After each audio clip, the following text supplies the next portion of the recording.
Yo, what's up everybody? So, what are we doing today? I bet I'm not fishing. Straighten this out a little bit maybe. See better? Today we are in the deep woods. We are going mushroom foraging. And we are particularly looking for chanterelle mushrooms. It is July 17th, I believe. I usually start seeing them around the 4th. And by late July, they're out full bore. We've had a lot of good rains lately. So I'm actually out today looking. I've heard reports that they are out. So maybe we'll get lucky and find a lobster mushroom too. Who knows? They come out about the same time. And yeah. So right now I'm just walking down a trail back into the woods where I normally pick chanterelles at. It's kind of a hike. It took me a lot of days of searching over the years to find a few spots. Mosquitoes and horseflies are thicker than snot. So I got this bug poncho on, but I've also sprayed myself down with off so they aren't bugging me at all. They're technically bugging off.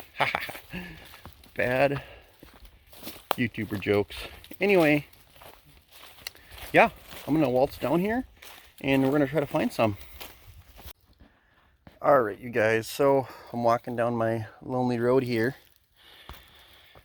and I have found, this is in fact a lobster mushroom right here. I'm gonna cut it off down below here. There we go. My little kniff. Flip it over. See if it looks, oh, it's a nice one too. Look at that. See that? You can actually still see where the gills were on this russula mushroom. That's what they take over generally, are russulas. But that is a lobster mushroom. You can tell by how solid it is. It's not going to be like all squishy and spongy. They're a very firm mushroom. They're always a yellow, dark orange color, kind of like a lobster shell would be. Yeah. So there's our score right there. First score. There's a nice lobster mushroom. Normally you have a brush so you can just clean this off with. I don't have one with me. I'm going to just brush it off with my hands, put it in my bag. But you can buy mushroom brushes that have, you know, or knives that have brushes built right on them. Anyway, score. All right, you guys, here is one of my chanterelle spots. And I can actually see some poking up through the leaves here. Yep, right there. See these guys? They're just starting to come up. These are in fact chanterelles. They pop up all over the place here. There's some little bit bigger ones over here. I'm gonna end up picking just a few of these. That way I got some for supper. Here's a real nice cluster of them right here that's already started. Right there. Those guys are small. There's some other smaller ones here.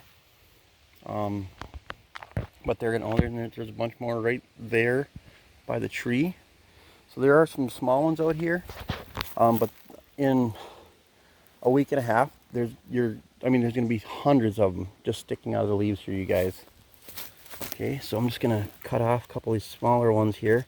The truth is, people prefer the smaller buttons, is what they call them. I'll just kneel on the ground here. They prefer the smaller, younger mushrooms. Cut that little piece of dirt off quick. There we go. Okay, there we go. That is a chanterelle right there. They have a citrus scent, like a peach almost, or like a nectarine is what they smell like. The top is like a peachish orange color, you know. The center of the mushroom is always a nice bright white color. And this is the other this is like the unmistakable thing about it. See those gills? They have forked gills, okay? Look at those very carefully.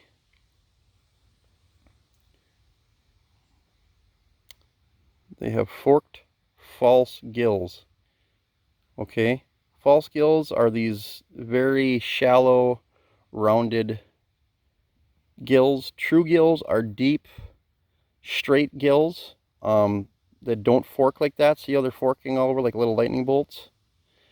The look-alike for these is a jack-o'-lantern mushroom, and they usually grow at the bases of stumps in big clusters, orange. They look just like these, but you know the difference is the huge difference that like your average person can look at is these, the gills. Remember, false gills that fork, chanterelles, true gills are on jack-o'-lanterns. Okay? Yeah. So there's just a couple there. I'm gonna end up picking, well, I got another spot just down a ways. We'll see here. I'm gonna pick a few of these and then we'll see what's down at the other spot, okay? All right, you guys, we went a little bit farther down the trail here to another spot that I enjoy picking mushrooms. And you're gonna notice that the forest floor is actually different.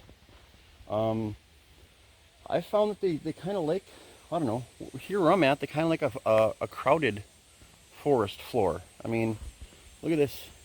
See all that right there? That's pretty thick, right? Well, you get right into this and start walking through it and start looking around, you know, and sometimes you pretty much have to use your foot to move this stuff to the side to look underneath it. But I can see there's some pretty good sized ones down here. Yeah. So here we go. I'm about down to ground level here, and as I pull this back, look at this. See that? Look at that. These ones down here are much larger. Look at that. Much larger than the ones we just found back there. Look at that size of that one. Let's see here. Okay, for reference, I'll cut a couple. I'm gonna cut this one here off. Got a nice sharp knife here, kind of a hooked blade on it. I just took this one off here. Look at the size of that guy. That's, you know, the size of my hand. Beautiful chanterelle right there. Nice solid stem on that thing. No bug holes in it. Well, maybe one. No, that's just dirt. That is like the perfect chanterelle right there. If I were to leave this for like a week or so, this would get much larger, but there's a much better chance that the bugs are going to get into this mushroom right here, you guys, okay? Yeah. So, and I'm just in this spot here. I'm going to pick a few of these right here. And I know, you know, from other years that just all down in there, and then even there's a opening over here in the trees where it's just kind of long grass and other things that are growing up pretty good, and they even like to grow in that general area right there. So you can see, like right here, these are white oaks, white oak,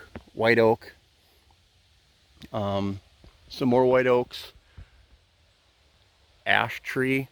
I mean, where I'm at, they like thick growth, okay? That's where they grow. But the weird part is I could literally walk through another mile of this stuff and not see a single chanterelle. And then boom, you'll just come on to another pod, is what I'm calling them, because I started picking in this area with my brother a number of years ago. When I say number, I don't know, 4 or 5 years ago. There's a video of me picking here also. And, you know, they're here every single year. I never, you know, they always grow pretty thick, and a lot of them die, you know, I just don't eat them all. But yeah, anyway, I'll pick some more of these guys. And, yeah. Oh gosh, 2 hands.